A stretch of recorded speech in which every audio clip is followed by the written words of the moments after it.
On nous a dit que tu avais acheté un appartement en attique. On vient pour s'installer avec toi et faire la paix, m'ont lancé mon fils Ignacio et sa femme Michel en se tenant devant ma porte. Cela faisait 6 mois qu'ils m'avaient mise dehors comme une malpropre, et voilà qu'ils revenaient comme si de rien n'était. Mais ce qui les a frappés, en entrant, les a laissés sans voix. Je m'appelle Elda, j'ai 68 ans, et jamais je n'aurais cru que ceux que j'aimais le plus puissent me poignarder dans le dos de la façon la plus brutale. Tout a basculé le jour où Gregorio, mon mari, est décédé. Pendant 45 années, j'ai été une épouse dévouée, une mère présente, toujours prête à me plier en 4 pour ma famille. Je gérais la maison, cuisinais, nettoyais, soutenais tout le monde, sans rien exiger en retour.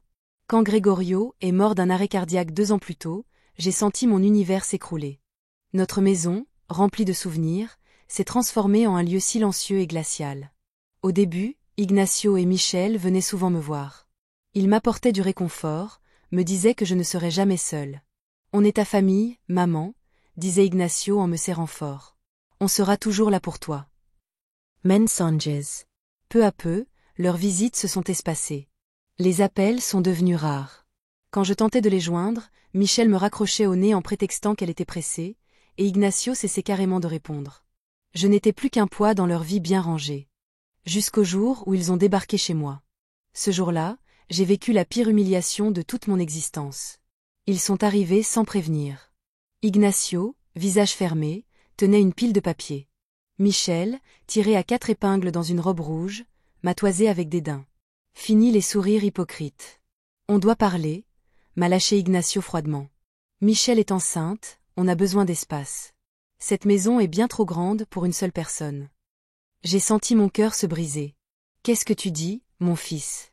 Il est temps pour toi de partir, ajoutait Michel, un sourire cruel aux lèvres. Tu peux te trouver un petit logement plus adapté à ton âge. Mais, c'est ma maison, ai-je murmuré, complètement déboussolée. J'y ai vécu toute ma vie avec ton père, c'est ici que tous nos souvenirs sont ancrés. Les souvenirs ne paient pas les factures, m'a rétorqué Ignacio. Et puis, légalement, cette maison m'appartient aussi. Papa a mis mon nom sur les papiers depuis des années. C'était vrai. Gregorio avait voulu éviter des complications à l'avenir. Jamais il n'aurait cru que notre propre fils m'utiliserait pour me chasser. Tu ne peux pas me faire ça, ai-je supplié, des larmes plein les yeux. Je t'ai tout donné. J'ai sacrifié ma vie pour toi. Michel a ri, un rire glacial. Oh Elda, épargne-nous ton numéro. Tu as toujours été un fardeau. Même Gregorio en avait conscience, il n'a juste jamais eu le courage de te le dire. Ces paroles m'ont achevé. Elle avait prononcé le nom de mon mari avec un tel venin que j'en ai eu la nausée. Tu as 1 semaine pour quitter les lieux, a dit Ignacio, évitant soigneusement mon regard. Ensuite, on changera les serrures. J'ai passé cette semaine à hurler ma peine, à pleurer toutes les larmes de mon corps. Où vais-je aller? Je n'ai pas de quoi me loger. Ce n'est plus notre souci, m'a dit Michel en caressant son ventre. Ce bébé a besoin de calme et d'un foyer harmonieux. Il n'a pas à vivre avec une vieille femme aigrie. Et ils sont partis, me laissant à genoux, brisée, dans le salon où j'avais consacré toute ma vie à construire une famille pendant 45 ans. J'avais renoncé à mes rêves, à mes ambitions, à mon identité même pour être une mère et une épouse parfaite. J'avais pris soin d'Ignacio lorsqu'il était malade. J'avais fait des doubles journées pour les aider lors de leur premier mariage. J'avais été leur refuge lorsqu'ils avaient des problèmes. Et c'est comme ça qu'ils me payaient, comme si j'étais une ordure. Les jours suivants furent les plus sombres de ma vie. Traverser cette maison, sachant qu'elle n'était plus la mienne, me déchirait l'âme. Chaque recoin criait des souvenirs. Il y avait la table où Gregorio prenait son petit déjeuner en lisant le journal. Il y avait le fauteuil où il me câlinait en regardant la télévision. Dans ce coin se trouvait le petit bureau où je payais les factures mois après mois. J'emballais mes affaires les mains tremblantes. 45 ans de mariage tenaient dans seulement 6 cartons. Des photos jaunies, la vaisselle héritée de ma mère, quelques robes. Je ne portais plus mes vêtements, les livres de cuisine étaient remplis de notes. Tout ce qui avait constitué mon identité me semblait désormais si insignifiant, si facilement abandonné. Le jour de mon départ, ils ne sont même pas venus me dire au revoir. J'ai laissé les clés sur la table de la cuisine avec un mot leur souhaitant d'être heureux. J'ai pris mes cartons, appelé un taxi et me suis dirigé vers le seul endroit que je pouvais me permettre, un taudis dans un quartier pauvre. La chambre était minuscule, humide, avec des murs tachés de moisissures et une fenêtre donnant sur une ruelle jonchée de détritus. Le lit grinçait à chaque fois que je bougeais. Je partageais la salle de bain avec 5 autres locataires, et la nuit, j'entendais des cris, des bagarres et de la musique forte. C'était mon nouveau chez moi. C'était ma récompense après une vie de dévouement total. Les premiers jours, je n'ai même pas pu manger. Je suis restée allongée, les yeux rivés sur le plafond fissuré, me demandant où j'avais échoué en tant que mère. Quand Ignacio était-il devenu si cruel? Quand il avait élevé un monstre capable d'abandonner sa propre mère? J'ai essayé de les appeler plusieurs fois. J'ai composé le numéro. J'ai appelé le numéro d'Ignacio et j'ai entendu la tonalité 1 fois, 2 fois, 5 fois avant de tomber sur la messagerie. Mon fils, c'est ma mère. Je voulais juste savoir comment tu allais. Appelle-moi quand tu peux. Il ne m'a jamais rappelé. J'ai envoyé un SMS à Michel pour la supplier de me laisser prendre des nouvelles de la grossesse.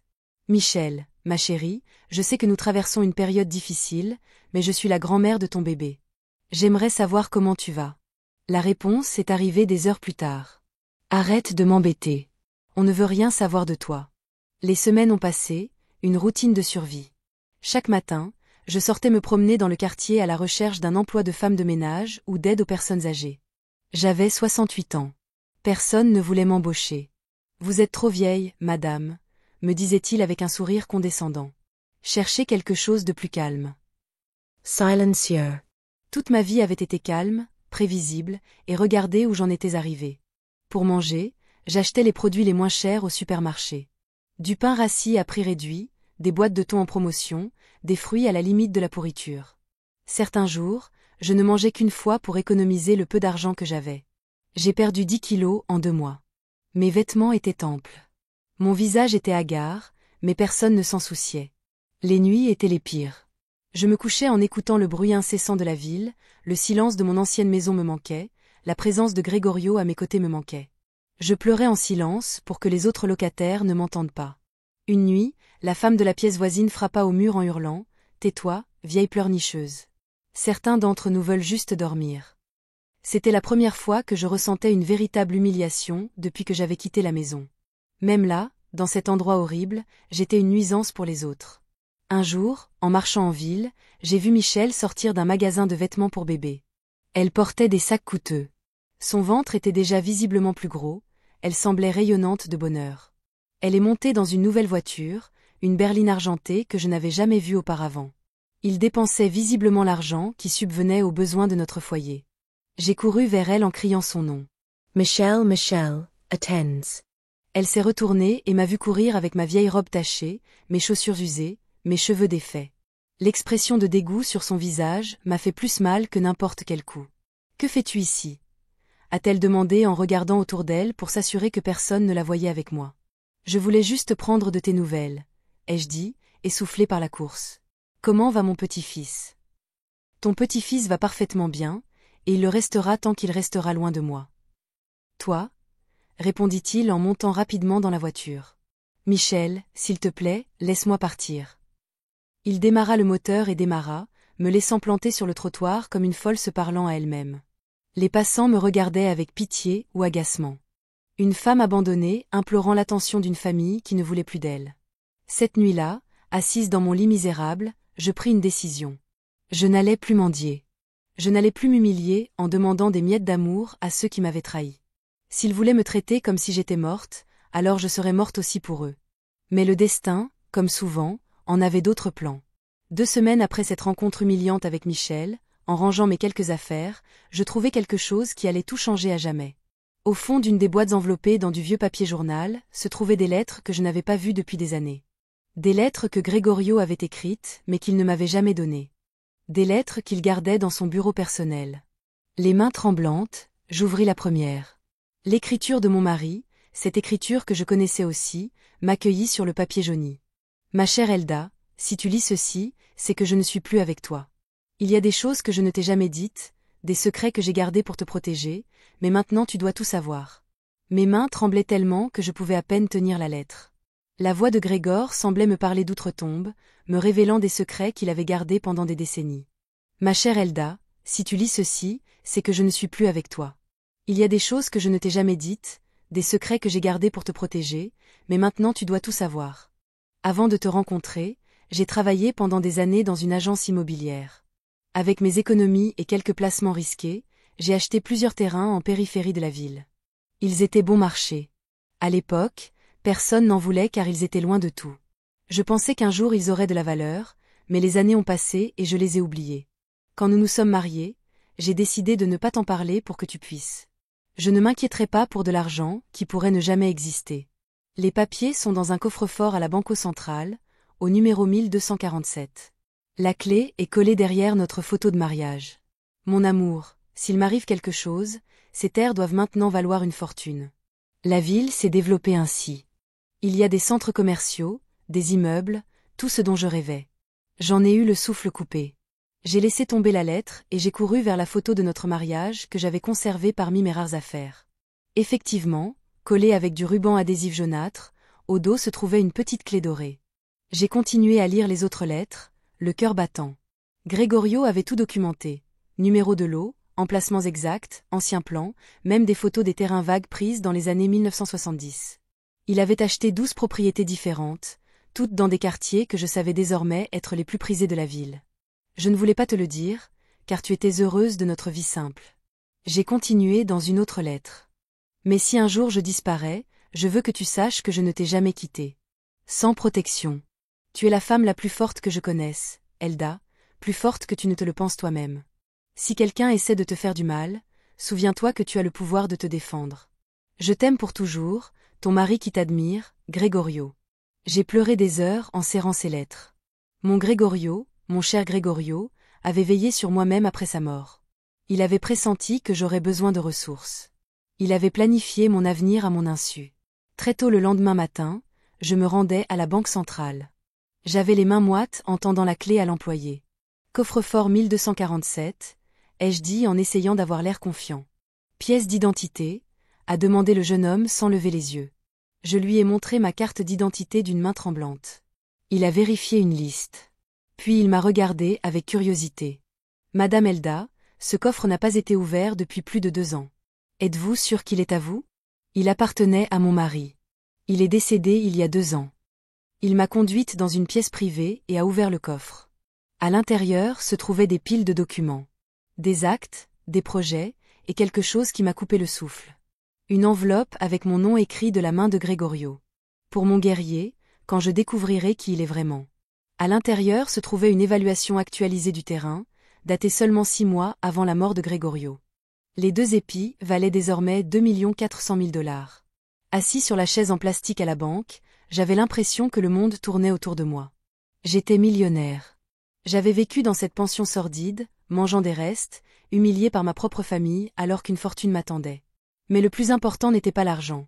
C'était ce qui représentait la liberté, le pouvoir, la capacité de prendre des décisions pour moi-même pour la première fois depuis des décennies. Cet après-midi-là, je suis retourné dans ma chambre à la pension et me suis assis sur mon lit, planifiant soigneusement mes prochaines actions. Je ne pouvais pas agir impulsivement. Ignacio et Michel m'avaient joué un tour. Ils avaient calculé chaque mouvement pour me détruire. Maintenant, c'était mon tour. De jouer, mais je ferais mieux qu'eux. Les jours suivants, j'ai engagé un avocat spécialisé en immobilier. J'ai exigé une discrétion absolue et expliqué que je souhaitais vendre des biens immobiliers sans que personne ne sache que j'en étais propriétaire. Souhaitez-vous utiliser une raison sociale? A demandé M. Alonso, un homme d'un certain âge, digne de confiance, qui m'a rappelé Gregorio. Oui, quelque chose qu'il ne puisse pas remonter jusqu'à moi. Nous avons créé une société écran appelée Inversion del Futuro SA, avec M. Alonso comme représentant légal. En 2 semaines, j'avais vendu 4 lots pour 600 000 $. J'ai conservé le reste comme investissement à long terme. Avec cet argent, j'ai entamé ma transformation en douceur. J'ai d'abord emménagé dans un hôtel discret, mais confortable du centre-ville. Rien d'ostentatoire, juste un endroit propre où je pouvais réfléchir clairement. Ensuite, je suis allé dans un salon de beauté et j'ai opté pour une transformation complète. Coupe de cheveux moderne, teinture pour couvrir les cheveux gris, manucure, pédicure, soins du visage. La femme qui me regardait dans le miroir n'était plus la femme vaincue qui avait quitté sa retraite. J'étais quelqu'un d'autre, quelqu'un avec un but. J'ai acheté de nouveaux vêtements, élégants mais pas tapax en grave-l'œil, des robes aux couleurs neutres, des chaussures confortables mais de bonne qualité, et des accessoires discrets. Je voulais ressembler à une femme qui a réussi, sans éveiller les soupçons si on me croisait dans la rue. L'étape suivante était la plus importante, trouver les points faibles d'Ignacio et Michel. J'ai engagé un détective privé recommandé par monsieur Alonso. Je lui ai demandé de tout savoir sur la situation financière de mon fils et de sa femme. Où ils travaillaient, combien ils gagnaient, s'ils avaient des dettes et comment ils payaient les factures de la maison qui était la mienne. Les résultats sont arrivés une semaine plus tard et ne m'ont pas surpris. Ignacio avait contracté un prêt immobilier en utilisant la maison comme garantie. Il devait 10 000 $ à la banque. Son salaire suffisait à peine à couvrir les mensualités, les charges et les dépenses liées à la grossesse de Michel. Il vivait au bord du gouffre, prétendant avoir une vie qu'il ne pouvait pas se permettre. Michel avait quitté son emploi pour s'occuper de sa grossesse, il dépendait donc entièrement du salaire d'Ignacio. D'après le chercheur, ils avaient eu plusieurs disputes houleuses à propos d'argent. Les voisins les avaient entendus se crier dessus la nuit. Parfait, me suis-je dit. L'avidité qui les avait poussés à me chasser de chez moi était en train de les ruiner. Mais je n'étais pas pressé. J'avais appris qu'une vengeance froide est bien plus efficace. J'ai passé les mois suivants à les observer de loin, à étudier leurs habitudes, leurs faiblesses, leurs peurs. Je les suivais discrètement lorsqu'ils faisaient leurs courses, chez le médecin, chez des amis. Je devenais une ombre invisible dans leur vie, apprenant tous d'eux, tandis qu'ils me croyaient disparus à jamais. Un après-midi, alors que je les observais depuis le café en face de mon ancienne maison, je les ai vus se disputer violemment dans le jardin. Michel criait et gesticulait. Ignacio avait les mains sur la tête, comme s'il était désespéré. Même si je n'entendais pas les mots exacts, leur langage corporel en disait long. Ils étaient en crise. Ce soir-là, seul dans ma chambre d'hôtel, j'ai ouvert mon ordinateur portable et commencé à chercher des biens à vendre. Pas n'importe quel bien, quelque chose de précis, quelque chose qui enverrait un message clair. Après des heures de recherche, je l'ai trouvé. Un penthouse spectaculaire dans l'immeuble le plus exclusif de la ville. 4 chambres, 3 salles de bain, une terrasse avec vue panoramique et des finitions luxueuses. Situé au 42e étage. Prix, 800 000 $. C'était parfait. J'étais l'exact opposé de la femme vaincue qu'ils avaient de moi. C'était le symbole de pouvoir dont j'avais besoin pour la suite de mon projet. J'ai appelé l'agence immobilière dès le lendemain matin. Je suis intéressé par le penthouse de l'immeuble Torres del Sol, ai-je dit d'une voix ferme. Excellent choix. Quand souhaitez-vous une visite? Je n'ai pas besoin de le visiter, je veux l'acheter aujourd'hui. En espèces, un silence s'est fait à l'autre bout du fil.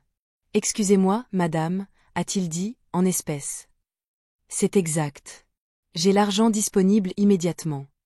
Cet après-midi-là, j'ai signé les papiers et suis devenu propriétaire du penthouse le plus convoité de la ville. Une fois les clés en main, j'ai su qu'il était temps de passer à la phase suivante du plan. Il était temps pour Ignacio et Michel d'apprendre que la femme qu'ils avaient trahie était de retour, mais cette fois, non pas en victime, mais en prédatrice. Le penthouse était encore plus impressionnant que je ne l'avais imaginé. Haut de 42 étages, avec des baies vitrées offrant une vue panoramique sur toute la ville. Les finitions étaient en marbre italien. La cuisine était équipée d'électroménagers en acier inoxydable dernier cri, et la terrasse privée était aussi grande que la maison où j'avais vécu avec Gregorio. Mais je n'étais pas là pour admirer la décoration. J'avais du travail. J'ai engagé les meilleurs décorateurs de la ville pour meubler l'endroit avec une élégance discrète mais imposante. Je voulais que chaque détail transmette une puissance tranquille. Canapé en cuir crème, table en verre et en acier, œuvres d'art moderne, plantes exotiques. Tout devait ressembler à celui d'une femme accomplie, et non à la veuve humiliée dont il se souvenait. Pendant que les décorateurs travaillaient, je continuais à élaborer ma stratégie. Le détective privé me tenait au courant des moindres faits et gestes d'Ignacio et Michel. Les nouvelles n'étaient pas bonnes pour eux. Ignacio avait été licencié de son emploi dans l'entreprise de construction. D'après mes sources, il avait une violente dispute avec son patron pour ses retards constants. Son supérieur lui avait adressé plusieurs avertissements, mais Ignacio les avait ignorés, se croyant indispensables. Quelle erreur! Sans son salaire, il ne pourrait pas payer l'hypothèque de la maison. Ma maison, celle où ils avaient prévu d'élever leur enfant, après m'avoir mise à la porte comme une poubelle. Michel, enceinte de 7 mois, cherchait désespérément du travail. Mais qui embaucherait une femme sur le point d'accoucher? Elle avait tenté de retourner à son ancien bureau, mais on lui avait dit que son poste était déjà pourvu. Je l'ai vu quitter l'immeuble en pleurs, son ventre rond et l'air complètement paniqué. C'était exactement ce dont j'avais besoin. Un après-midi, alors que je sirotais un verre sur ma terrasse, dominant la ville que je dominais désormais d'en haut, mon téléphone a sonné. C'était monsieur Alonso. Madame Elda, j'ai des nouvelles intéressantes. La banque lance une procédure de saisie immobilière sur la propriété où vit votre fils. Apparemment, Ils ont manqué 3 paiements consécutifs. De combien de temps disposent-ils avant de perdre la maison? Selon la loi, environ 2 mois de plus. Si vous ne régularisez pas la situation, ils veulent que j'investigue davantage. Oui, mais je veux aussi que vous découvriez autre chose. Serait-il possible de racheter cette dette hypothécaire? De devenir votre créancière? Il y eut un silence. C'est inhabituel, mais techniquement possible. Êtes-vous sûr de vouloir le faire? Absolument sure.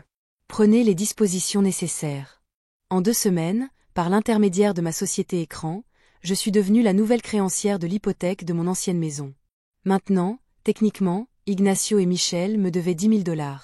Bien sûr, ils ignoraient que leur nouvelle créancière était la même femme qu'ils avaient expulsée de la maison, mais il n'était pas encore temps de dévoiler mon jeu. Je voulais qu'ils souffrent encore un peu, qu'ils ressentent un véritable désespoir, le même que j'avais ressenti lorsqu'ils m'avaient laissé sans rien. J'ai décidé de hâter leur agonie de manière subtile mais efficace. J'ai engagé une agence de recouvrement pour faire pression sur eux concernant les retards de paiement. Appels quotidiens, lettres de menaces, visites à domicile. Rien d'illégal, mais suffisamment agressif pour les maintenir dans un état de stress constant. J'ai aussi veillé à faire connaître leur situation financière dans le quartier. Ce n'était pas difficile. Dans ces quartiers, l'information circule vite. Un mot par-ci, un commentaire par-là. Et bientôt, tout le monde a su que la famille idéale d'Ignacio et Michel était ruinée. L'enquêteur m'a informé que Michel avait dû vendre sa nouvelle voiture pour gagner rapidement de l'argent. Je l'ai vu un jour attendre le bus dans sa robe de maternité verte froissée, portant des sacs de courses du supermarché le moins cher du coin. Comme elle était différente de cette femme arrogante qui m'avait mise à la porte de chez moi. Ignacio avait commencé à travailler comme chauffeur de taxi la nuit, désespéré de trouver un revenu. Je l'ai suivi un soir et je l'ai vu garé à un coin de rue dangereux, attendant des passagers avec un air complètement vaincu. L'homme qui m'avait traité de fardeau avait maintenant l'air de porter le poids du monde entier, mais ce qui me satisfaisait le plus, c'était de savoir qu'ils se disputaient sans cesse. Des voisins m'avaient dit que leurs cris s'entendaient jusque dans la rue. Michel reprochait à Ignacio d'avoir perdu son emploi. Ignacio lui criait qu'elle devrait travailler aussi au lieu de se plaindre toute la journée. « Ta mère avait raison », avait crié Michel un soir. D'après ce que m'avait dit Benita, mon ancienne voisine. « Tu es une personne inutile qui n'arrivera jamais à avancer. » Ma mère avait raison. Interessant. Apparemment, Michel connaissait ma belle-mère mieux que je ne le pensais. Et apparemment, ma belle-mère s'était fait une opinion assez tranchée sur son propre fils. Il était temps de passer à l'étape suivante. J'ai acheté tout l'immeuble où travaillait l'entreprise de construction qui avait licencié Ignacio. Ce n'était pas difficile. L'ancien propriétaire rencontrait des difficultés financières et était impatient de vendre. J'ai payé comptant et suis devenu le nouveau propriétaire. Ensuite, par l'intermédiaire de ma société écran, j'ai proposé plusieurs contrats de construction lucratifs à des entreprises concurrentes. Des contrats qui auraient normalement été attribués à l'entreprise où travaillait Ignacio. Lentement, méthodiquement, je détruisais toute chance de lui trouver un emploi stable dans son domaine. J'ai également racheté l'immeuble où Michel avait travaillé auparavant. Lorsqu'elle a tenté de revenir plaider pour son ancien poste, elle a découvert que l'immeuble avait de nouveaux propriétaires et de nouvelles politiques. Des politiques qui, par coïncidence, ne favorisaient pas l'embauche d'employés ayant démissionné brutalement. Tout se déroulait comme prévu, mais l'essentiel manquait encore, le moment de la révélation. Un soir, alors que je dînais seul dans mon appartement penteux, j'ai décidé qu'il était temps de planter la graine qui les mènerait directement à moi. Il fallait qu'ils soient au courant de l'existence de cet appartement penteux, mais d'une manière qui semblerait fortuite, accidentelle. J'ai engagé un acteur pour se faire passer pour un vieil ami de Gregorio. Je lui ai donné des instructions précises. Il devait rencontrer Ignacia en public et lui dire qu'il avait entendu dire que je vivais désormais dans un appartement-terrasse. Comment Elda pouvait-elle avoir l'argent pour ça? Demanda l'acteur avec une surprise feinte. Le plan fonctionna parfaitement. L'acteur retrouva Ignacio à une station-service et eut la conversation prévue. Ignacio rentra chez lui ce soir-là, avec 1000 questions et le soupçon grandissant d'avoir largement sous-estimé sa mère. « C'est impossible », dit-il à Michel, d'après ce que m'avait dit mon réseau d'espions. Ma mère n'a pas les moyens de s'offrir un appartement-terrasse. Elle doit vivre de l'aide sociale quelque part. Mais le doute était semé. Les jours suivants, je les ai vus faire ce qu'ils n'avaient pas fait depuis des mois, enquêter sur moi. Ils interrogèrent des voisins, appelèrent de vieilles connaissances et engagèrent même quelqu'un pour me localiser. Lorsqu'ils confirmèrent enfin que je vivais bien dans l'appartement-terrasse le plus exclusif de la ville, Suzok était visible depuis l'espace.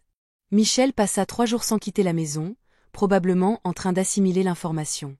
Ignacio semblait perdu, confus, comme si son monde avait été bouleversé, car c'était exactement ce qui s'était passé. La femme qu'ils avaient rejetée comme un déchet inutile vivait désormais mieux qu'ils n'auraient pu l'imaginer.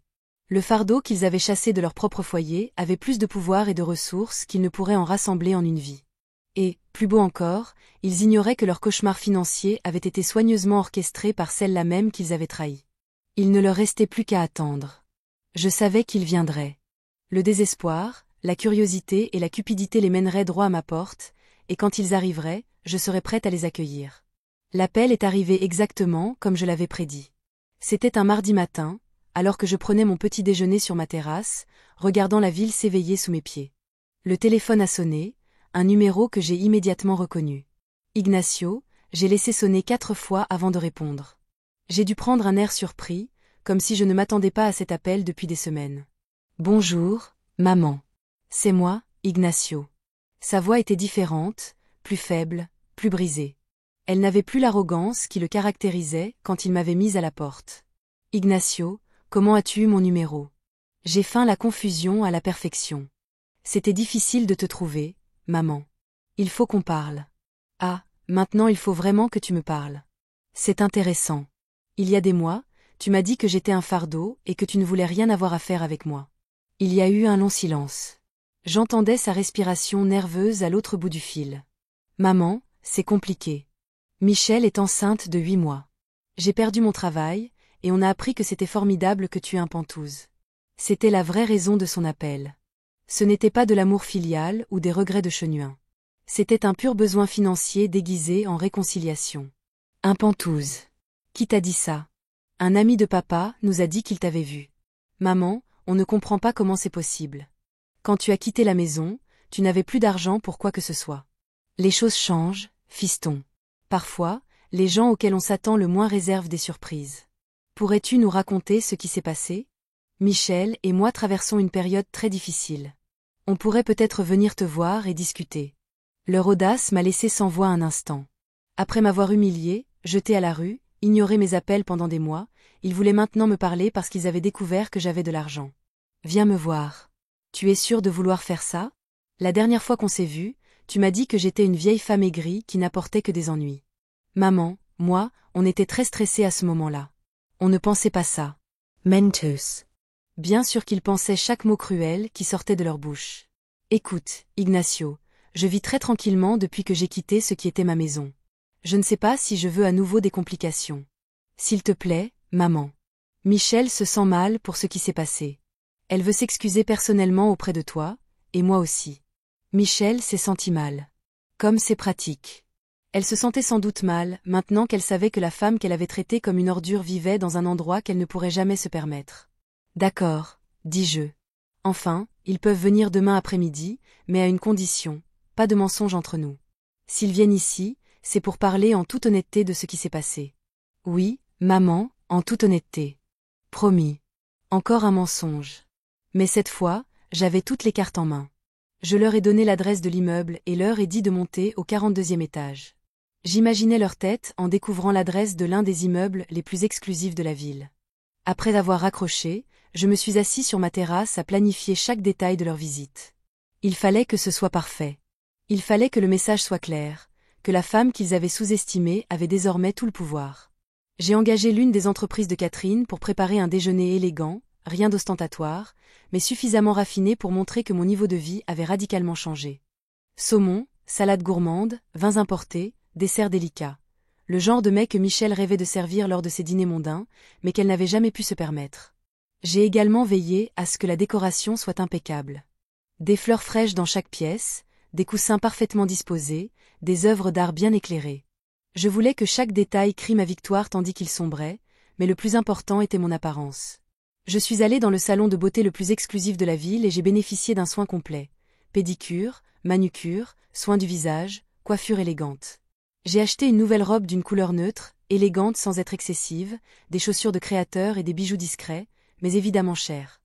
En me regardant dans le miroir, j'ai vu une femme complètement différente de celle qui s'était enfuie en pleurant de cette maison des mois auparavant.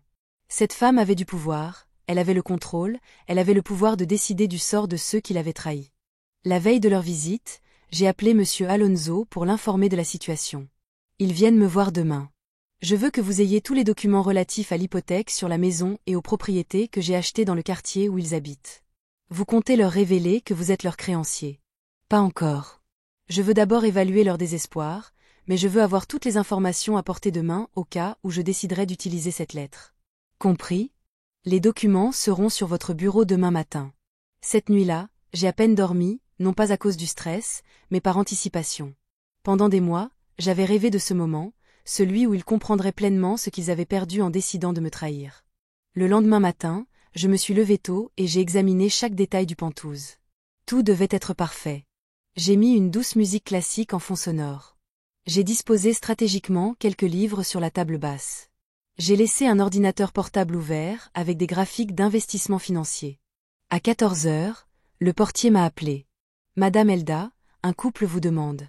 Ils prétendent être votre fils et votre belle-fille. S'il vous plaît, laissez-les monter. Je me tenais devant la fenêtre du salon, dos à la porte, regardant la ville s'étendre à perte de vue sous mes pieds. Je voulais qu'ils voient d'abord ce panorama, cette démonstration visuelle du chemin parcouru. J'entendis l'ascenseur s'ouvrir à mon étage privé. Puis des pas lents et hésitants dans le couloir de marbre. Enfin, la sonnette. Entrez, c'est ouvert, dis-je sans me retourner. Les pas entrèrent dans mon salon et s'arrêtèrent brusquement. Le silence qui suivit fut assourdissant. Je percevais leur stupeur, leur incrédulité, leur confusion totale. Je me retournai lentement pour leur faire face. Ignacio se tenait sur le seuil, la bouche ouverte, regardant autour de lui comme s'il était entré sur une autre planète. Il portait un vieux jean et une chemise froissée. Il avait l'air hagard, avec de profondes cernes et une barbe de 3 jours. Ce n'était plus l'homme arrogant qui m'avait mise à la porte. Il n'était plus que l'ombre de lui-même. Michel se tenait à côté de lui, avec son ventre proéminent et une expression de chaussette sur le visage. Sa robe de maternité jaune avait l'air bon marché, délavée, rien à voir avec la femme élégante que j'avais connue. Ses chaussures étaient usées, ses cheveux ternes, et il avait la pâleur grisâtre d'une personne stressée. « Bonjour, Ignacio. »« Bonjour, Michel, » dis-je d'une voix sereine. « Bienvenue chez moi. »« Maman, c'est ici. »« Comment est-ce possible ?» murmura Ignacio, toujours rivé aux œuvres d'art, aux meubles design, aux finitions luxueuses. « Comment est-il possible, mon fils, que tout cela, cet endroit, cette richesse ?» Michel restait silencieuse, mais je voyais les larmes se former dans ses yeux. Ce n'étaient pas des larmes de joie de me retrouver. C'étaient des larmes de compréhension, de prise de conscience de l'ampleur de ce qu'ils avaient perdu en décidant de me traiter comme un déchet. « Asseyez-vous, » leur dis-je en désignant le canapé en cuir italien. « Nous avons beaucoup de choses à nous dire. » Ils étaient assis comme des robots, digérant encore ce qu'ils voyaient. Le contraste était parfait. Eux, brisés et désespérés, assis dans mon palais, entourés de tout ce qu'ils ne pourraient jamais avoir. « On a entendu dire que vous aviez acheté une Penthouse, » avait dit Michel à leur arrivée. « Nous sommes venus vivre avec vous et faire la paix. » Mais maintenant qu'ils étaient là, ils étaient complètement paralysés par ce qu'ils voyaient. Et ce n'était que le début. Le silence dura plusieurs minutes. Ignacio et Michel continuèrent d'observer le Pantou comme s'ils étaient dans un musée, essayant de comprendre que cette opulence appartenait à la femme qu'ils avaient chassée comme une sans-abri. « Voulez-vous que je vous offre quelque chose à boire ?» demandai-je avec la courtoisie froide d'une hôtesse parfaite. De l'eau minérale française, du vin d'un domaine argentin que je venais de découvrir, ou préférez-vous du café colombien aux grains spéciaux? La mention spécifique de marque chère n'était pas fortuite. Je voulais qu'ils comprennent que chaque détail de ma nouvelle vie représentait un niveau de luxe qu'ils n'avaient jamais connu auparavant. De l'eau fera l'affaire, murmura Michel en essuyant les larmes qui continuaient de couler silencieusement. Ignacio ne pouvait pas parler. Il affichait toujours cette expression de bouderie absolue, comme s'il avait vu un fantôme. Je suis allé à la cuisine en inox et j'ai versé de l'eau dans des verres en cristal autrichien. Ce faisant, je les ai entendus chuchoter entre eux. Comment est-il possible qu'elle ait tout ça? Je l'ignore. Quand Michel a quitté la maison, elle n'avait même pas de quoi se payer un hôtel décent. Ignacio, savais-tu que ton père avait de l'argent de côté? Non, papa n'a jamais rien dit. Nous vivions de son salaire d'employé municipal, rien de plus. Je suis revenue avec les boissons et je me suis assise dans le fauteuil en face d'eux, les jambes croisées avec une élégance étudiée. La position était importante. J'étais seule, dominant la conversation, eux ensemble sur le canapé, se sentant petits et intimidés. « D'accord. » ai-je dit, enfin, ils m'ont dit qu'ils voulaient parler. « Je t'écoute. » Ignacio s'est éclairci la gorge et a essayé de reprendre son calme. Maman, nous tenons d'abord à nous excuser pour la façon dont nous t'avons traité. Nous étions très stressés par la grossesse et les dépenses. Et stressés, les jeux interrompus d'une voix douce mais sèche. Voilà ton explication pour avoir mis ta mère à la porte après 45 ans de mariage. Ce n'est pas une explication. C'est la vérité. Michel traversait des bouleversements hormonaux à cause de la grossesse. J'étais sous pression au travail. Ignacio. Ai-je dit de la même voix calme que j'avais utilisée pour élever un enfant de 5 ans. Arrête de mentir. Ils ne m'ont pas mise à la porte parce qu'ils étaient stressés. Ils m'ont mise à la porte parce qu'ils pensaient que j'étais une vieille femme inutile, que je n'avais rien à leur offrir. Michel a finalement retrouvé sa voix, même si elle semblait brisée. Elda, je ne pensais pas ces horribles choses que je t'ai dites. J'avais tellement peur pour le bébé, pour les dépenses, pour tout. Des choses tellement horribles, Michel. Sois précise, car je me souviens exactement de chaque mot qui est sorti de ta bouche. Elle pâlit encore plus. Je lui dis qu'elle était un fardeau, que Gregorio le savait aussi, mais qu'il n'avait jamais eu le courage de le lui dire. Et que mon bébé avait besoin d'un foyer stable, pas d'écouter les gémissements d'une vieille dame aigrie. Bon, au moins, maintenant, tu es honnête. Je me levai et me dirigeai vers la fenêtre, dos à eux. Je pouvais voir leur reflet dans la vitre. 2 personnes complètement abattues, assises au bord du canapé, comme dans une salle d'attente de tribunal. Vous savez ce qui est le plus intéressant dans tout ça? Demandai-je sans me retourner. Vous avez mal calculé. Vous pensiez connaître toute mon histoire, savoir exactement ce que valait Elda la veuve, mais il s'avère que vous ne m'avez jamais vraiment connue. Maman, peux-tu nous expliquer ce qui s'est passé? D'où vient l'argent pour tout ça? Je me suis retournée lentement. Veux-tu vraiment savoir, Ignacio? Ou veux-tu juste savoir pour calculer combien il peut me soutirer maintenant que tu as découvert que je suis riche? Ce n'est pas ça. Non. Alors dis-moi, mon fils, pourquoi as-tu attendu 6 mois pour me contacter? Pourquoi ne m'as-tu pas cherché alors que je vivais dans cette horrible pension, à manger 1 fois par jour, à dormir dans un lit infesté de punaises? Ignacio baissa les yeux. Je n'avais pas de réponse. Je vais te raconter une histoire. J'ai continué à marcher lentement autour du canapé où ils étaient assis. Il y a 2 ans, à la mort de ton père, j'étais exactement la femme que tu pensais. Une veuve sans ressources, dépendante de ma famille, sans aucune option. J'étais vulnérable, seule, et j'avais besoin d'amour et de soutien. Je me suis arrêtée devant ma chaîne, mais quand tu m'as trahi, quand tu m'as jetée comme une ordure, quelque chose a changé en moi. J'ai dû apprendre à être une femme différente. Il fallait que je découvre qui était le péché de Gregorio, sans toi, sans personne d'autre. J'ai continué à marcher, et tu sais quoi? J'ai découvert que ton père, mon cher Gregorio, m'avait protégé toute ma vie d'une manière que j'ignorais. Il avait fait des investissements, acheté des propriétés, planifié mon avenir sans même que je m'en rende compte. Ignacio releva brusquement la tête. Papa avait de l'argent en réserve. Ton père avait une fortune en réserve, Ignacio. Une fortune qui est maintenant à moi et dont tu aurais hérité si tu avais été du genre à mériter un héritage. Michel se mit à pleurer ouvertement. Elda, nous ne savions pas si nous avions su que Gregorio avait laissé de l'argent. Tu aurais agi différemment, ai-je terminé sa phrase. Tu m'aurais traité avec respect simplement parce que j'avais de l'argent. C'est ce que tu me dis, Michel. Je ne veux pas dire, je ne sais pas. Je suis tellement perdue. Laisse-moi t'aider à y voir plus clair. Tu m'as maltraité parce que tu pensais pouvoir le faire sans conséquence. Tu m'as chassée de chez moi parce que tu pensais que j'étais impuissante à me défendre. Moi-même. Tu m'as humiliée parce qu'il me prenait pour une faible. Je me suis rassis, plus près d'eux cette fois, mais il s'est avéré qu'ils avaient complètement tort. Ignacio a finalement trouvé le courage de poser la question qui, il le savait, les tuait de l'intérieur. Maman, combien d'argent as-tu exactement? J'ai souri pour la première fois depuis leur arrivée. C'était un sourire sans chaleur, sans amour maternel. C'était le sourire de quelqu'un qui contrôlait totalement la situation. Elle veut vraiment savoir. Oui, j'ai assez pour acheter l'immeuble où ils vivent. En fait, j'ai assez pour acheter tout le pâté de maison, si j'y pense. Ils sont restés absolument silencieux. J'ai assez pour m'assurer que le fils de Michel étudie dans les meilleures universités du monde ou pour m'assurer qu'ils ne reçoivent jamais un centime de moi. J'ai le pouvoir de changer complètement leur vie pour le meilleur ou de la ruiner complètement. Michel a attrapé son ventre comme si le bébé pouvait entendre ce qui se passait.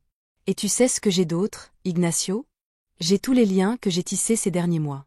Je connais les directeurs des plus grandes entreprises de construction de la ville. Je connais les responsables des ressources humaines qui décident qui obtient un emploi et qui n'en obtient pas. Ignacio est devenu tout pâle. Maman, qu'est-ce que tu racontes? Je dis que le pouvoir que tu croyais avoir sur moi, je l'ai maintenant sur toi, et je suis encore en train de décider quoi faire de lui. Je me suis levée et je suis allée à la cuisine. Pendant que j'y réfléchis, pourquoi ne me racontes-tu pas comment vont tes finances actuellement? J'ai entendu des rumeurs comme quoi les choses ne vont pas très bien pour toi. Des rumeurs. Qui t'a dit quoi que ce soit? Dans cette ville, Ignacio, quand on a de l'argent et des relations, l'information vient naturellement. Je sais que tu as perdu ton emploi. Je sais que Michel a dû vendre sa voiture. Je sais que tu es en retard sur tes mensualités de prêt immobilier. Michel est complètement ruiné. On ne sait plus quoi faire. Le bébé est attendu dans un mois, et on n'a plus d'argent pour rien. Ils vont prendre notre maison, et on n'a nulle part où aller. Quelle situation terrible, dis-je d'une voix parfaitement neutre. Tu dois te sentir très vulnérable, très désespéré, très seul. Je l'ai laissé digérer mes paroles un instant, exactement comme je l'avais ressenti lorsque tu m'avais jeté à la rue. Le message était clair et direct. Ils comprenaient maintenant que leur visite n'était pas une simple réconciliation familiale. C'était le moment où la femme qu'ils avaient trahie décidait de son sort, et je savourais chaque seconde de leur terreur. Le silence qui suivit mes paroles fut si épais qu'il aurait pu être tranché au couteau. Michel sanglotait ouvertement, se tenant le ventre de désespoir. Ignacio avait la tête entre les mains, saisissant enfin l'ampleur de ce qu'ils avaient fait et les conséquences auxquelles ils étaient maintenant confrontés. Debout près de la fenêtre, je les regardais s'effondrer lentement. C'était exactement ce que j'avais prévu, mais une petite partie de moi était surprise de voir à quel point je prenais plaisir à leur souffrance. « S'il te plaît, » murmura Michel à travers ses larmes. « Elda, s'il te plaît. Je sais qu'on t'a fait du mal, qu'on a été horrible avec toi, mais le bébé, ton petit-fils, n'est pas responsable de nos erreurs. » C'était ça. Le dernier recours, utiliser le bébé comme bouclier émotionnel. C'était prévisible, mais efficace. L'espace d'un instant, j'ai senti mon cœur s'adoucir légèrement. « Mon petit-fils » ai-je demandé doucement. « Comment sais-tu que je veux avoir affaire à lui? Après tout, sa mère m'a dit qu'il avait besoin d'un foyer stable. » Pas des gémissements d'une vieille femme aigrie. J'avais tort, j'avais peur et j'ai dit des choses horribles. Mais maintenant, je comprends que le bébé a besoin de sa grand-mère. Il a besoin de connaître la femme extraordinaire que tu es. Extraordinaire. Quel changement d'avis intéressant. Il y a 6 mois, j'étais un fardeau inutile. Ignacio releva enfin la tête. Maman, nous savons que nous ne méritons pas ton pardon.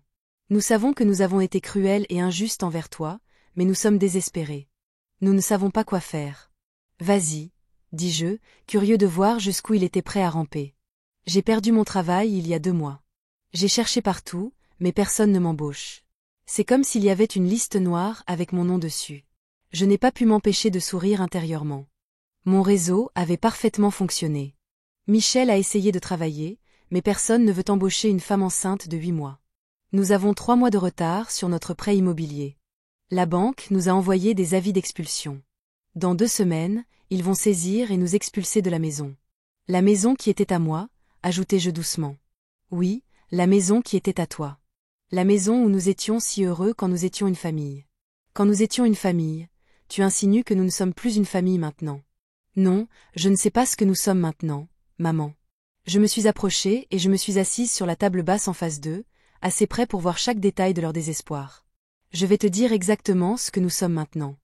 Ignacio, nous sommes des étrangers. Tu t'en es assuré en décidant que je n'avais aucune valeur à tes yeux. Mel a essayé de m'interrompre, mais j'ai levé la main pour la faire taire. Mais nous sommes aussi quelque chose de plus intéressant. Vous êtes des gens qui ont besoin de quelque chose de moi, et j'ai le pouvoir de le leur donner ou de le leur refuser. C'est notre nouvelle dynamique familiale. Que veux-tu de nous? Demanda Ignacio. La voix brisée. Ce n'est pas la bonne question, mon fils. La bonne question est, qu'es-tu prêt à donner pour obtenir mon aide? Ils se regardèrent, visiblement confus. Non, nous ne comprenons pas. C'est simple.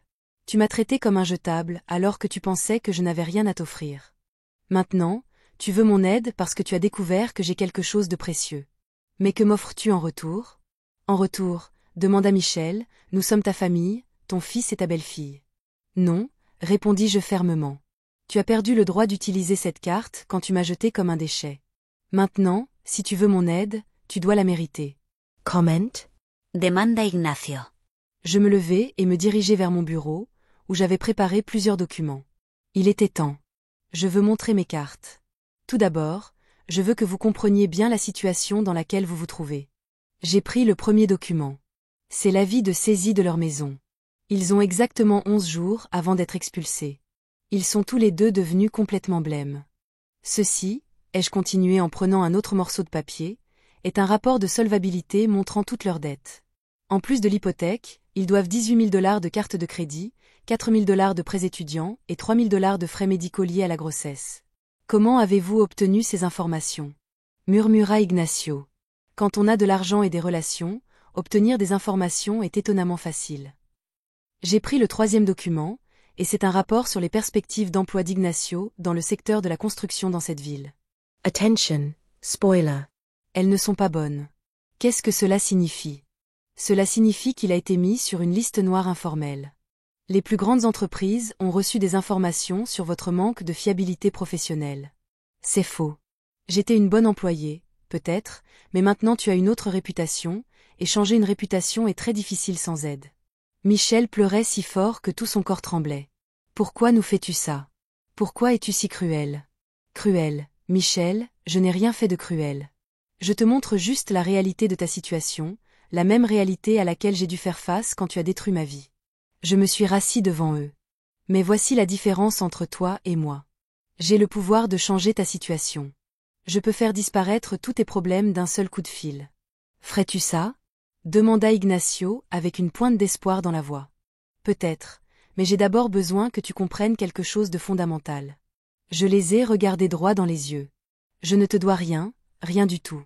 Pendant 45 ans, je me suis consacrée à ma famille. J'ai sacrifié mes rêves, mes ambitions, mon identité même pour être une mère et une épouse parfaite, et tu m'as remerciée en me jetant dehors comme une ordure. Maman, je n'en ai pas fini. Par un miracle du destin, j'ai le pouvoir de t'aider, mais si je choisis de le faire, ce sera à mes conditions, selon mes règles. Quelles conditions? Demande Michel. Première condition, la reconnaissance publique de ce que tu m'as fait. Je veux que tu ailles voir chaque personne présente le jour où tu m'as mise à la porte et que tu leur racontes exactement ce qui s'est passé. Je veux que tu admettes que tu as été cruel, injuste, et que je ne méritais pas ce traitement. Elles échangèrent un regard gêné. Deuxième condition, Michel cessera d'utiliser mon nom de famille. Si tu entres dans ma vie, ce sera parce que je choisis de te pardonner, et non parce que tu as un quelconque droit familial sur moi. Mais le bébé, il portera le nom de famille que je choisirai à sa naissance, si tant est que je choisisse d'entretenir une relation avec lui. Troisième condition, tu vas quitter la maison. Cette maison est chargée de trop de souvenirs douloureux pour moi. Si je t'aide financièrement, ce sera pour que tu puisses trouver un nouveau chez toi et repartir de zéro sans ternir mes bons souvenirs avec Gregorio. Mais où allons-nous vivre? Cela dépend si tu remplis aussi mes autres conditions. Combien y en a-t-il encore? Demanda Ignacio. Autant que je le jugerai nécessaire. Parce que cette fois, c'est moi qui contrôle. Je me suis levée et je suis retournée à la fenêtre. Tu as 24 heures pour décider si tu acceptes mes conditions ou si tu préfères affronter la situation seule. Si tu décides d'accepter, demain soir tu reviendras ici avec une réponse claire et un plan expliquant comment tu vas remplir chacune de mes conditions.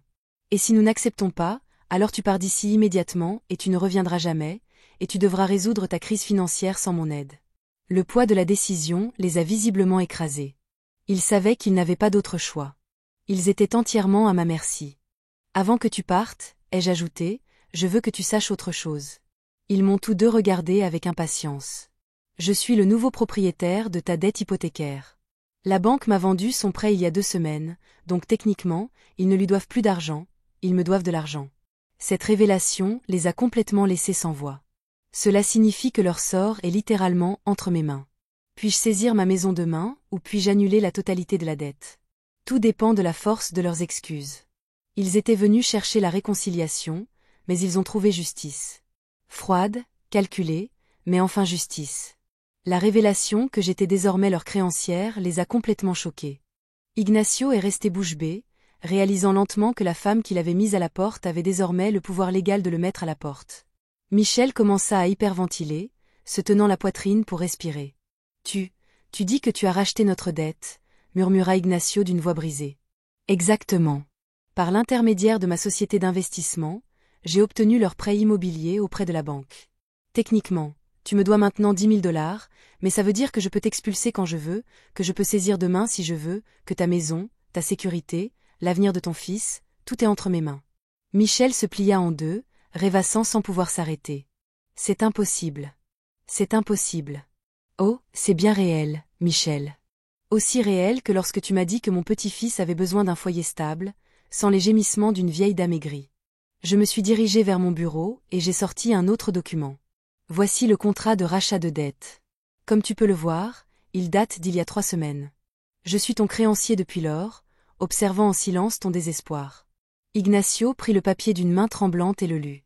Ses yeux se remplirent de larmes, confirmant qu'il était authentique. Maman, c'est de la pure vengeance. Non, mon fils, c'est de la justice.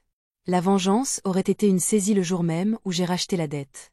La justice, c'est te donner l'occasion d'obtenir mon pardon. Comment as-tu pu planifier tout ça? Comment as-tu pu être aussi calculateur? Je me rassis devant eux, cette fois avec un air plus sérieux. Tu veux savoir comment j'ai appris à calculer? Je vais te le dire. Je me calai dans mon fauteuil et les regardai droit dans les yeux. Après leur mise à la porte, j'ai passé 3 mois dans une horrible pension de famille, 3 mois à manger 1 fois par jour, 3 mois à être humiliée par des inconnus, 3 mois à me demander où j'avais échoué en tant que mère. Maman, ne m'interromps pas. Pendant ces 3 mois, j'ai pleuré tous les soirs. Je me suis reproché. Je me suis dit qu'ils avaient peut-être raison, que j'étais peut-être un fardeau inutile. Michel releva la tête, les yeux rouges et gonflés. Mais un soir, après qu'une femme de la pension m'a crié dessus parce que je pleurais trop fort, j'ai eu une révélation. Ce n'était pas moi qui avais échoué, c'était toi. Tu avais échoué en tant qu'être humain. Tu avais le droit d'être en colère, a admis Ignacio. Ce n'était pas seulement de la colère, c'était de la lucidité. Pour la première fois de ma vie, la situation était dénuée de tout amour maternel aveugle. J'ai vu un fils élevé avec tout l'amour du monde devenir un homme capable de trahir sa propre mère. J'ai vu une belle fille, accueillie comme une fille dans ma famille, devenir une femme cruelle qui utilisait les mots comme des armes. Je me suis approchée de la fenêtre et, lorsque j'ai trouvé les lettres de Gregorio, lorsque j'ai découvert l'héritage, j'ai compris que l'univers m'offrait une seconde chance. Pas seulement pour survivre, mais pour leur enseigner une leçon qu'ils avaient clairement besoin d'apprendre. Quelle leçon? A demandé Michel. Que les actes ont des conséquences. Que lorsqu'on trahit quelqu'un, surtout quelqu'un qui vous aime inconditionnellement, il y a un prix à payer. Je suis retournée à ma place. Alors oui, j'ai tout planifié avec soin. J'ai étudié leurs actions, leurs faiblesses, leurs peurs. Je suis devenue la prédatrice que tu n'as jamais vue venir. Et maintenant? Tu vas nous détruire complètement. La décision n'est pas encore prise. C'est à toi de jouer. J'ai pris un autre document sur le bureau.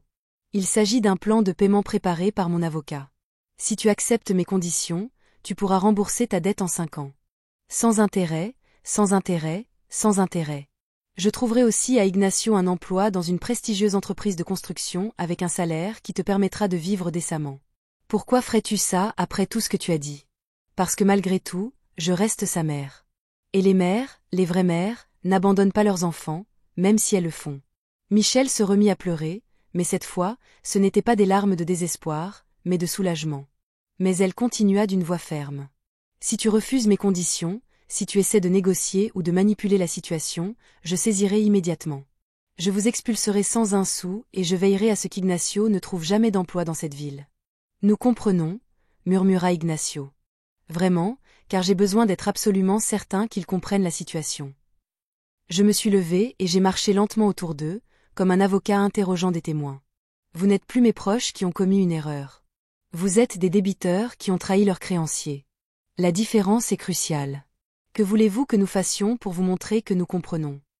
Demain, avant de venir ici, vous irez rendre visite à toutes les personnes présentes le jour où j'ai été expulsée. Vous leur raconterez exactement ce qui s'est passé et vous leur demanderez pardon en mon nom. En votre nom, leur direz-vous, nous sommes venus demander pardon à Elda en son nom parce que nous l'avons traitée injustement et nous voulons qu'elle sache que nous reconnaissons notre erreur. Ignacio déglutit à tout le monde, même aux voisins, surtout aux voisins. Je veux que tout le quartier sache que ces nouveaux propriétaires reconnaissent avoir commis une grave erreur de jugement. De nouveaux propriétaires. J'ai souri pour la première fois de toute la conversation. Je ne leur en ai pas parlé, j'ai aussi acheté tout le pâté de maison où ils habitaient. Maintenant, je suis propriétaire de toutes les maisons de ce pâté de maison. Leur visage était stupéfait. Toutes les maisons, toutes. C'était un investissement judicieux. Le quartier prend de la valeur rapidement, mais cela signifie que tous vos voisins sont désormais mes locataires, et tout le monde saura exactement pourquoi vous avez perdu votre maison. Michel se serra le ventre en sentant une contraction. Ça va? Demandai-je. Mon instinct maternel se réveilla automatiquement. C'est juste du stress. Le bébé bouge beaucoup quand je suis nerveuse. Pour la première fois de toute la conversation, mon expression s'adoucit légèrement. Michel, quoi que tu décides de faire concernant mon état, quand viendra le moment d'accoucher, je serai là si tu as besoin de moi. Sérieusement, ce bébé est mon petit enfant, quoi qu'il se soit passé entre nous. Je ne vais pas punir un homme innocent pour les erreurs de ses parents. Ignacio se couvrit le visage des mains. Maman, comment en sommes-nous arrivés là? Comment notre famille a-t-elle pu être détruite à ce point? Elle a été détruite parce que tu as décidé que l'argent était plus important que l'amour. Elle a été détruite parce que tu pensais pouvoir maltraiter quelqu'un sans conséquence.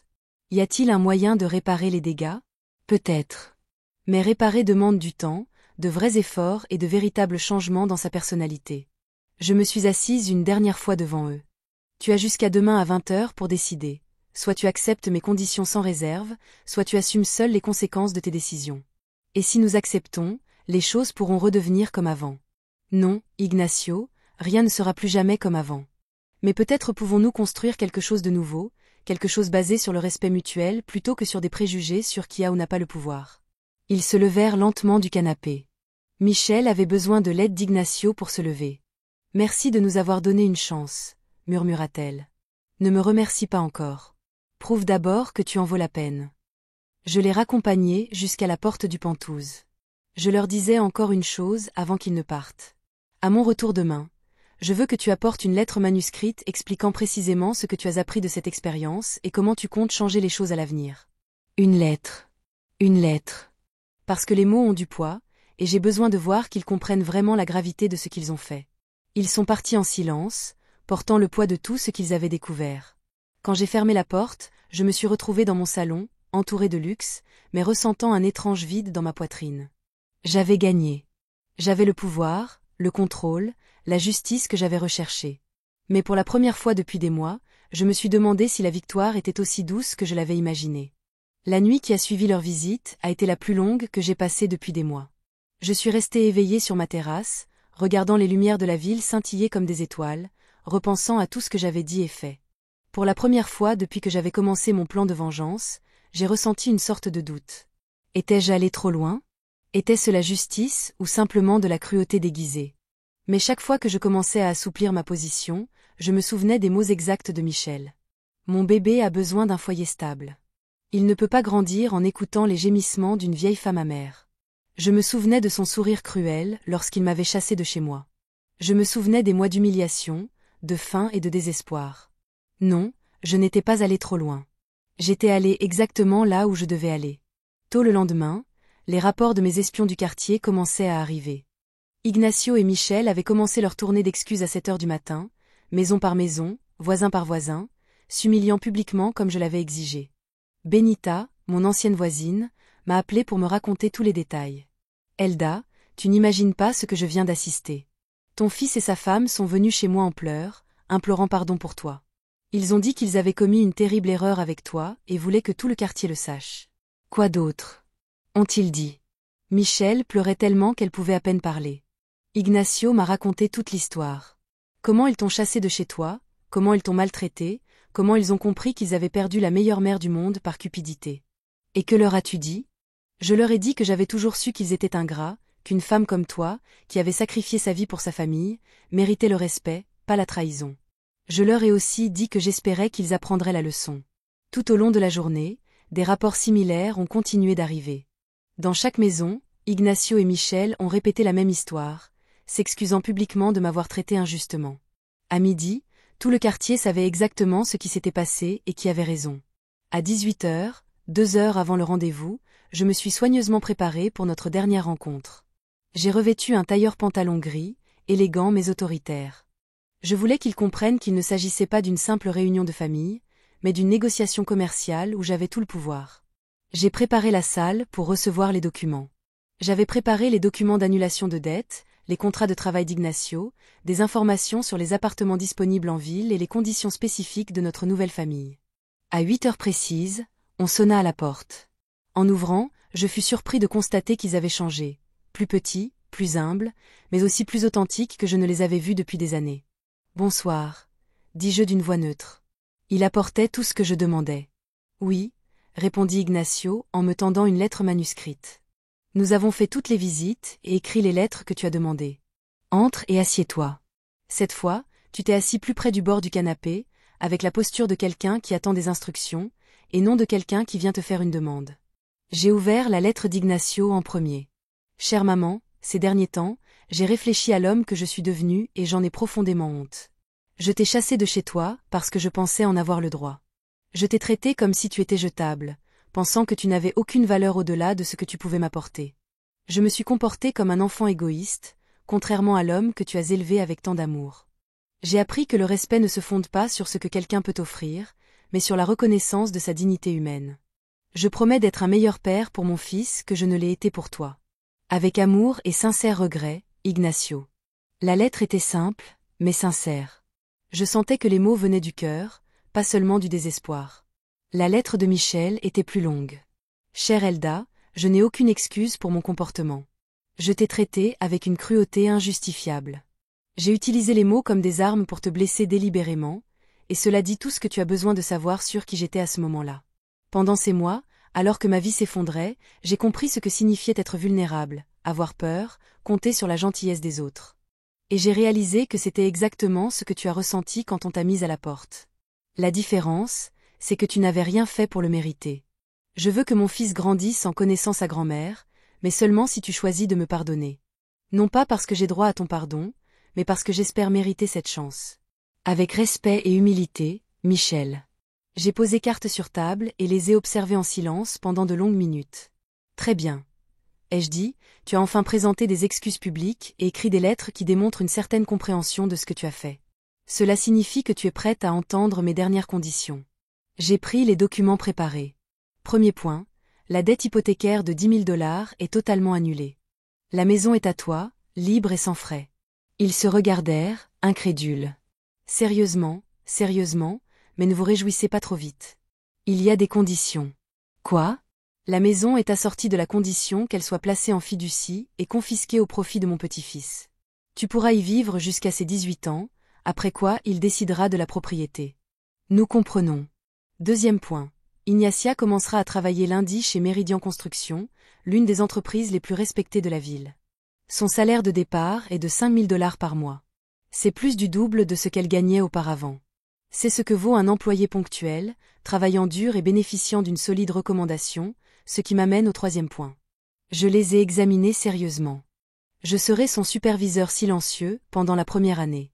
Si tu es en retard, ne serait-ce qu'une seule fois, si tu maltraites un collègue, si tu montres le moindre signe d'arrogance envers moi, tu seras immédiatement licencié et tu seras privé de tout emploi dans une autre entreprise de construction de cette ville. Compris? Quatrième point, Michel bénéficiera de soins prénataux complets dans la clinique la plus exclusive de la ville. Tous frais pris en charge. Michel se mit à pleurer de soulagement. Cinquième point. À la naissance de mon petit-fils, je serai présente si tu le souhaites et j'aurai régulièrement accès à lui, non pas comme une faveur que tu m'accordes, mais comme un droit que j'ai acquis en étant sa grand-mère. Bien sûr. Sixième point. Tu ne prendras plus jamais de décisions importantes concernant la famille sans me consulter au préalable. Déménagement, travail, éducation de l'enfant. Tout doit être discuté avec moi. Ce n'est pas un peu contrôlant. Tu as perdu le droit à une autonomie familiale complète en démontrant que tu ne sais pas prendre de décisions qui tiennent compte du bien-être de tous. Tu as raison. Septième et dernier point. Une fois par mois, pendant les 5 prochaines années, tu viendras dîner avec moi. Non pas pour faire semblant d'être une famille normale, mais pour maintenir une communication ouverte et m'assurer qu'ils respectent leurs engagements. Je me suis levée et me suis dirigée vers la fenêtre une dernière fois. Ces conditions ne sont pas négociables. Soit on les accepte totalement, soit on les rejette complètement. Il n'y a pas de juste milieu. Nous les acceptons, ont-ils dit à l'unisson. Êtes-vous sûr? Parce qu'une fois ces documents signés, il n'y a plus de retour en arrière. Nous sommes en sécurité, a confirmé Ignacio. Nous avons passé l'heure suivante à signer des documents, à examiner les détails, à fixer des dates. À la fin, pour la première fois depuis des mois, nous étions tous les trois assis dans la même pièce, sans hostilité apparente. Puis-je vous demander quelque chose? A dit Michel en rangeant ses copies des contrats. Allez-y. Pourrez-vous vraiment nous pardonner un jour, ou serons-nous toujours une simple obligation envers vous? La question m'a pris par surprise. J'avais planifié ce moment pendant des mois, mais je n'avais jamais vraiment envisagé la suite. Honnêtement, Michel, je ne sais pas. Le pardon n'est pas quelque chose qu'on peut forcer ou programmer. C'est quelque chose qui grandit avec le temps si les actions en valent la peine. Et si nous travaillons vraiment dur pour vous montrer que nous avons changé, alors peut-être qu'avec le temps nous pourrons construire quelque chose de nouveau. Pas la relation que nous avions avant, car elle est morte le jour où j'ai été expulsée. Mais peut-être quelque chose de différent, de plus honnête, de meilleur. J'ai souri pour la première fois avec une chaleur genuine. Peut-être, demandez-moi, depuis 5 ans. Lorsqu'ils sont partis ce soir-là, je me suis retrouvée seule dans mon pinto, ressentant quelque chose que je n'avais pas ressenti depuis longtemps. La paix. Je n'avais pas reconquis ma famille. Cette famille était morte à jamais, mais j'avais gagné quelque chose de plus précieux. Le respect, l'honnêteté et la possibilité d'un avenir construit sur des fondations solides plutôt que sur des hypothèses fragiles. Des mois plus tard, à la naissance de mon petit-fils, j'étais là pour l'accueillir, et quand je l'ai serré dans mes bras pour la première fois, j'ai compris que tout cela en valait la peine, non pas pour me venger, mais pour avoir la chance de prendre un nouveau départ. Oh.